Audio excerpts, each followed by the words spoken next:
You're listening to the Things Podcast, brought to you by the Things Industries. So we're here at the Things Conference, and we're going to talk to Luka Mustafa about what he does in the IoT ecosystem. Luka, welcome. Yeah, thank you very much. Nice to be here. Why don't you tell us a bit about your company and what types of solutions you provide and the role you play in this crazy, hectic ecosystem? Sure. So at IRNAS in Slovenia, we develop connected solutions, which effectively means we sit between the end client, so the device owner, and the technology world. So we got the challenges of that we want a connected product in this industry doing this specific thing. And then we figure out the technology and have the right connectivity, the right architecture and all that to the actual device, do the design, take it to production with the client, and start launching the market. And we repeat that for a lot of clients across various verticals. In what types of verticals? Where are you seeing the interested adoption for these types of solutions? So most interesting solutions are in very niche applications. So there's no particular winning verticals. But yeah, we see a lot in the general tracking. That's the old school IoT application.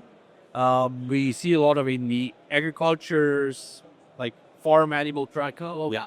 So actually with one of our clients, Telespor in Norway, they run one of the largest fleets of IoT devices I know of, 150,000 trackers for sheep animals. Oh, it's important to know where your sheep are. Yeah, exactly. Particularly because you need to find them at the end of the season. Yes. And on the, let's say, most high added value side, it's industrial solutions on, say, old platforms or industrial processes and all of the.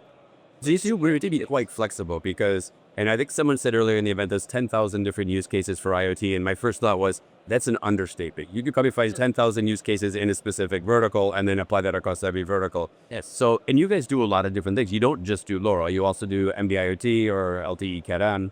So what made you go across all these different ones? Why did you make that decision that you have to be flexible and basically go across these different types of connectivity? Sort of overall, we're solving connectivity problems for our clients who are building connected devices, and there's no one technology winner across the board. So we pick the one which is most applicable to whatever the project is. So sometimes it's Bluetooth, sometimes it's Wi-Fi, sometimes it's mobile connected, sometimes it's LoRa, and really there's natural fits to applications, verticals, or types of businesses. So particularly for LoRa and LoRaWAN, or specifically, we see it's really good if you have a high enough density of devices. So specifically, if you put 100 sensors in the building, put there 2 gateways, it's perfect. If you're looking at trash cans across a nation, well, nationwide coverage is available in some countries, but it's not the default approach you would do. You would do that on mobile. And various combinations of this numbers. Okay. So you have to be quite flexible to do whatever the client wants and whatever the use case does. More or less, but you really need to know the technology. So you pick the right technology which you're confident will do what it needs to do.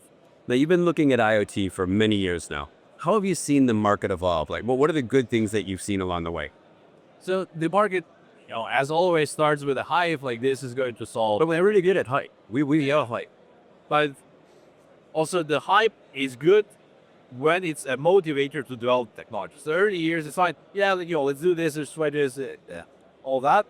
But after that, you see what is it good at and not try to force it where it's not. So there's a lot of IoT projects that failed, but they did not fail because of the technology. They failed most in the business side is they were not sold right or could not be sold. And this is what I like about the industry right now is it's sort of gotten away from that hype phase and it's in a lot of cases becoming more business as usual, especially in a lot of the utility sector and doing water management. It's just considered normal business. It's not this hype thing anymore. So we look at it more strategically. We're doing a better job of implementing and managing. But I want to ask you another question on this one.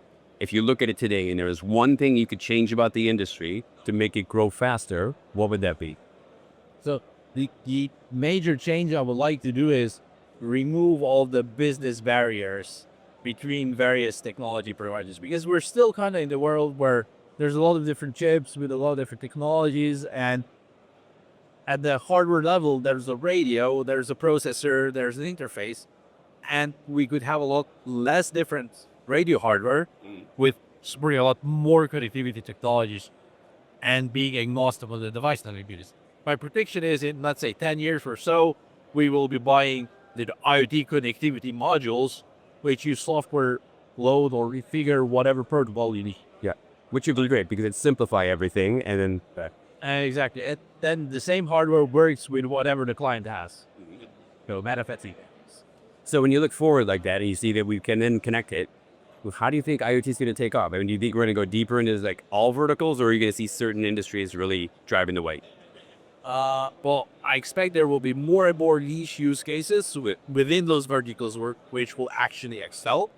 And there will be a lot of the ones where we don't really see much value as a market that those kind of fizzle out or you don't do it again. So almost like it's going to simplify it down where it's easy to deploy these things. So it makes it easier to go after a niche. You don't have to always create something big, huge solution, but we can solve basic problems because with the technology advancements, it should be simpler to deploy them.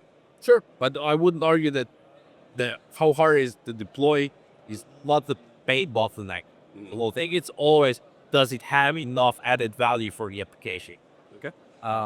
Yeah, and again, the summary of this is, if you deploy an IoT solution which goes to the dashboard, and that's where your process stops, it doesn't really have a lot of added value. But if the device or the whole workflow directly changes something in the process, or gives you an edgy deficiency, then you want it. That's all issues. Okay, we've been talking about IoT. Let's go back to your company for a minute. So what are the future plans for you? Do you want to keep going into different markets? Do you want to expand your portfolio? What does the future look like? So the future for us is integrating more than like better connectivity technologies. So we're really moving into end-to-end space at the moment. There's a lot of applications and cool solutions there. We're doing a lot of precise timing distribution through LoRaWAN and other technologies for, let's say, planetary bridges and things of that sort.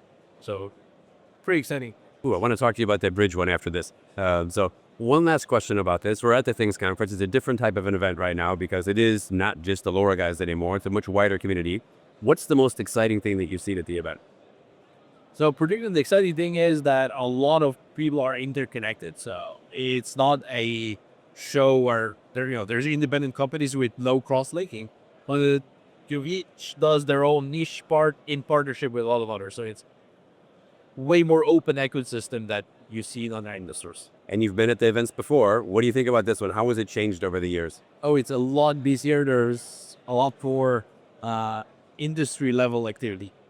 Yeah, the only thing is, there's a long coffee queue. So Vinka, next time when you listen to this, I want more easy access to coffee.